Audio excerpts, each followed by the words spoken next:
Oke, assalamualaikum warahmatullahi wabarakatuh, adik-adik semua. Di sini kembali lagi dengan materi IPA. Di sini akan membahas benda di sekitarku untuk adik-adik kelas 3 tema 3.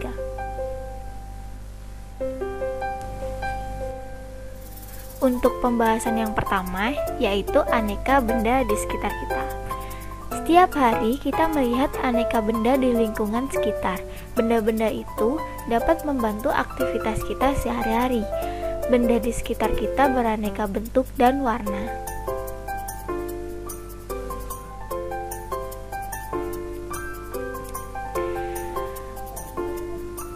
Apakah benda itu? Manusia, hewan, dan tumbuhan merupakan benda. Batu, gelas, dan buku juga benda. Tapi dapatkah kamu melihat perbedaannya? Manusia, hewan, dan tumbuhan merupakan benda hidup, sementara batu, gelas, dan buku merupakan benda mati. Benda adalah segala sesuatu yang menempati ruang dan mempunyai massa. Massa benda diukur dengan cara ditimbang. Sekarang, bagaimana membedakan benda dengan bukan benda? Apakah cahaya termasuk benda? Bagaimana dengan panas? Cahaya dan panas bukanlah benda. Cahaya dan panas tidak menempati ruang. Cahaya dan panas tidak dapat ditimbang.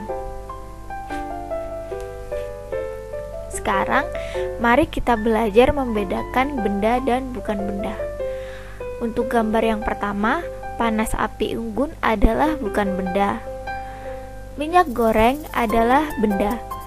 Cahaya lampu adalah bukan benda. Ember adalah benda. Es adalah benda.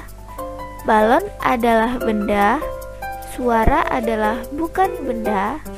Radio adalah benda. Dan hewan adalah benda.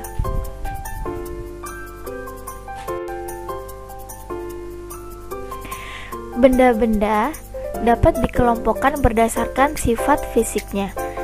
Sifat fisik benda misalnya warna, bentuk, kekuatan, wujud, dan ukurannya. Sekarang mari kita bedakan sifat benda berdasarkan ukurannya. Benda yang ada di sekitar kita mempunyai beragam ukuran. Ada yang besar dan ada yang kecil. Ada yang panjang dan ada yang pendek. Seperti gambar-gambar di bawah ini.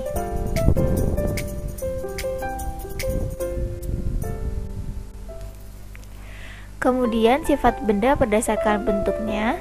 Benda-benda di sekitar kita mempunyai beragam bentuk. Perhatikan bentuk-bentuk benda di bawah ini. Bola berbentuk lingkaran.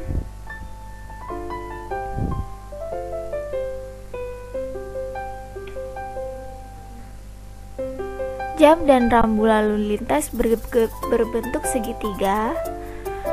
Foto, papan catur dan dompet berbentuk segi empat, dan batu berbentuk tidak beraturan. Sifat benda berdasarkan warnanya. Benda di sekitar kita mempunyai beragam warna. Perhatikan warna-warna benda di bawah ini. Gelas pada gambar berwarna biru. Gelas pada gambar sebelahnya berwarna abu-abu. Cat berwarna ungu. Penghapus dan pensil berwarna oranye. Semua. Di sini kakak doain semoga keadaan kalian semua sehat-sehat selalu, diberi perlindungan oleh Tuhan Yang Maha Esa. Nah, kenalin nih, nama panjang kakak Enrique Saputra, bisa dipanggil Kak Vicky, bisa dipanggil Kak Eza. Nah, di sini kakak mau ngejelasin tentang wujud benda. Apa sih wujud benda itu? Nah, kita next.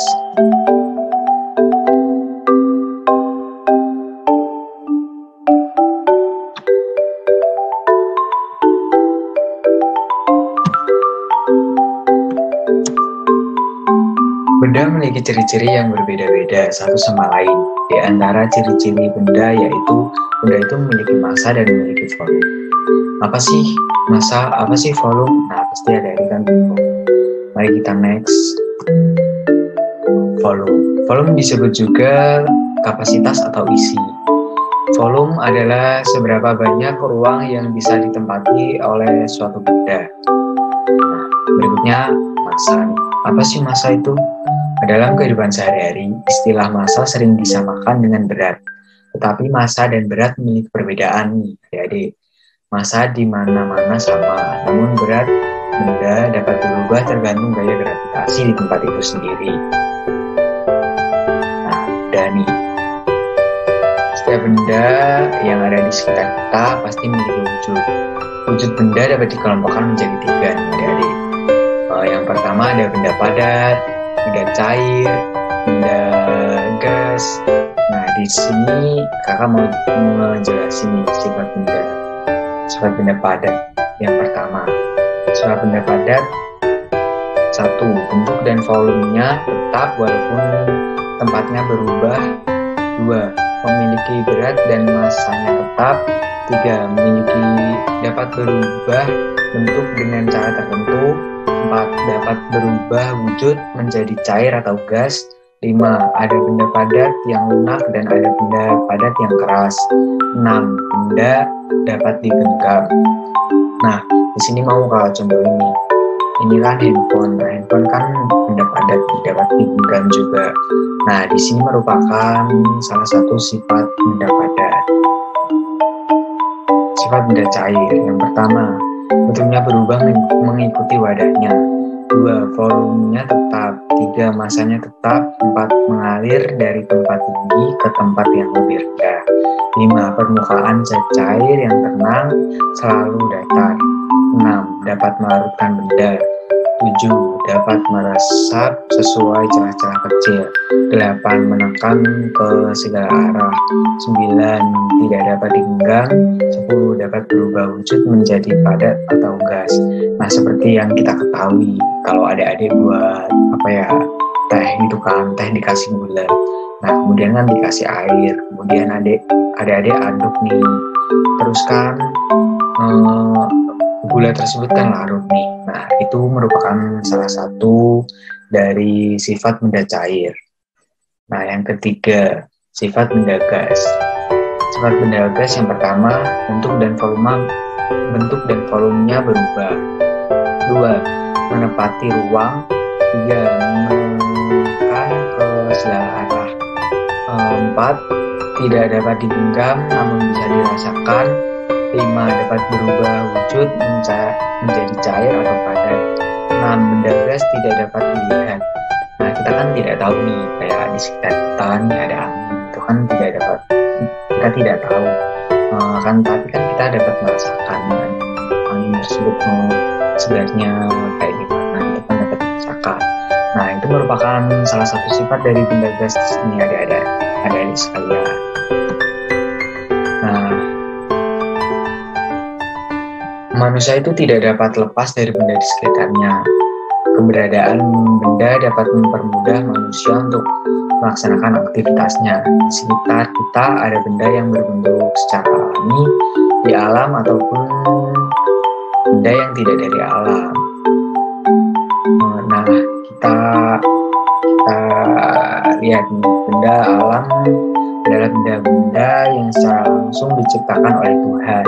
Contohnya pasir, batu, tanah, dan lain-lain. Nah, kemudian benda buatan adalah benda yang dibuat oleh tangan manusia atau dengan bantuan mesin. Contohnya mobil, buku, gunting, dan lain-lain. Nah, oh iya, kalau lupa. Nih, benda padat. Benda padat apa nih contohnya? Benda padat tuh contohnya tuh handphone nih benda padat, terus musik, terus papan tulis, meja. Nah, itu termasuk dalam benda padat. Terus nih benda cair. Apa sih contoh benda cair?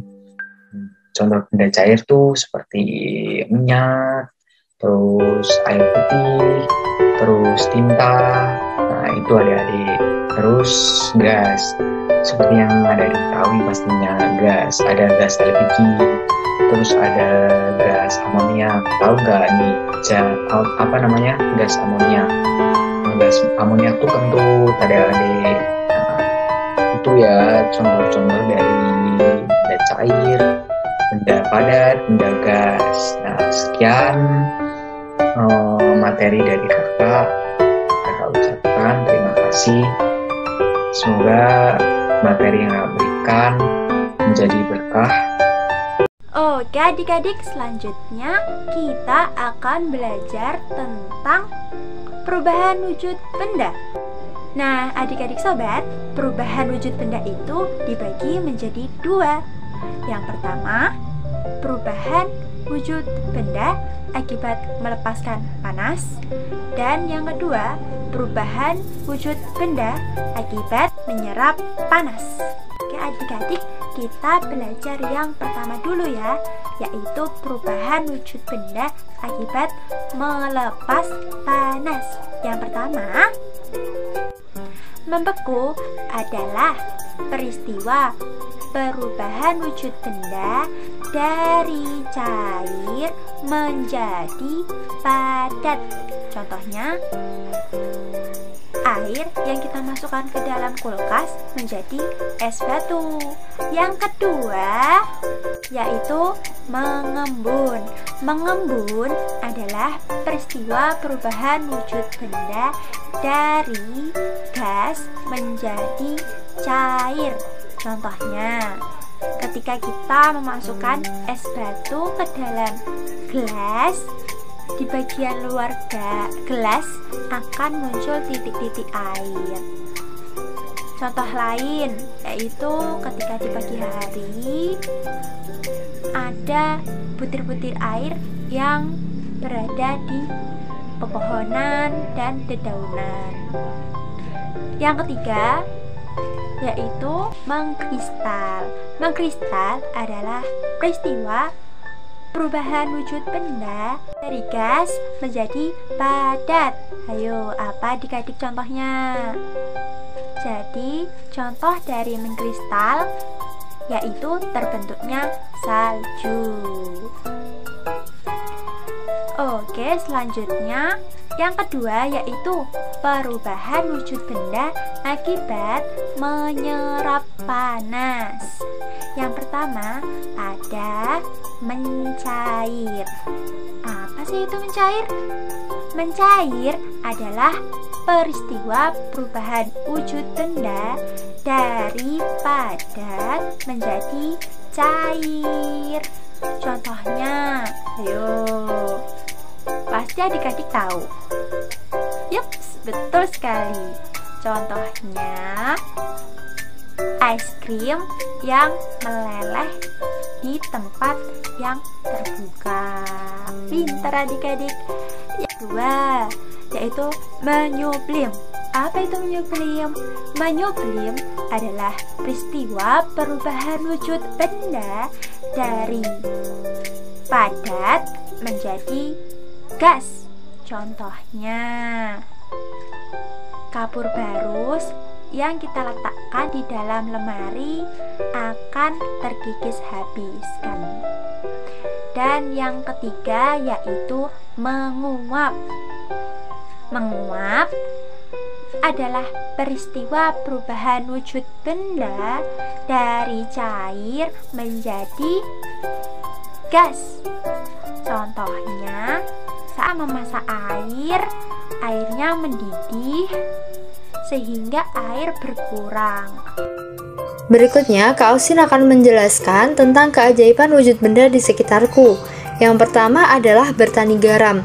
Tahukah sobat tentang garam? Ya, garam merupakan bumbu dapur yang dihasilkan dari air laut. Garam merupakan salah satu contoh keajaiban dari perubahan wujud benda. Bagaimana bisa dan bagaimana proses cara menghasilkan garam? Jadi yang pertama, para petani garam akan menyiapkan petak-petak tambak. Tanah di dalam petak tambak terlebih dahulu harus dipadatkan. Kemudian setelah tambak garam dibuat, lalu diisi dengan air laut dengan kedalaman tertentu. Setelah itu, air laut yang terkena sinar matahari akan menguap dan meninggalkan kristal-kristal garam. Jadi, bisa kita ketahui, perubahan wujud yang terjadi pada proses pembuatan garam adalah penguapan, yakni menguapnya air laut menjadi gas. Keajaiban perubahan wujud benda yang selanjutnya adalah embun beku. Embun beku dapat kita jumpai di negara dengan 4 musim, pada pagi hari terutama di musim dingin. Embun beku terlihat seperti kristal es yang menempel pada daun tanaman. Hal tersebut terjadi karena adanya perubahan wujud benda, yakni perubahan wujud uap air di udara yang berwujud gas berubah menjadi padat atau yang biasa disebut dengan mengkristal. Keajaiban wujud berikutnya adalah pada pembuatan gulali. Ya, Sobat Brawijaya pasti tahu bahwa gulali merupakan jajanan seperti permen yang terbuat dari gula. Pada proses pembuatan gulali terdapat 3 perubahan wujud benda. Yang pertama adalah mencair. Proses pencairan terdapat pada pencampuran gula pasir dan air yang direbus. Hal tersebut terjadi karena gula pasir yang merupakan benda padat akan melebur menjadi cair. Yang kedua adalah proses menguap. Pada proses pembuatan gulali, air yang terus dipanaskan makin lama makin menyusut. Lalu kemana air pergi? Jadi air pergi dengan menjadi gas. Proses perubahan air menjadi gas ini termasuk dalam peristiwa menguap. Pada proses terakhir, setelah air menjadi susut, lama-lama cairan akan mengental. Adonan yang mengental itu merupakan benda padat. Nah, perubahan dari cair ke padat disebut dengan membeku. Jadi, dalam proses pembuatan gulali terdapat peristiwa mencair, menguap, dan membeku. Berikutnya adalah pemanasan global. Jadi, pemanasan global disebut juga dengan global warming. Pemanasan global akan terjadi jika suhu bumi meningkat yang berakibat pada mencairnya es di wilayah kutub. Hal tersebut bisa menyebabkan permukaan air laut naik. Jika dibiarkan, maka dalam puluhan tahun akan mendatangkan pulau-pulau akan tenggelam.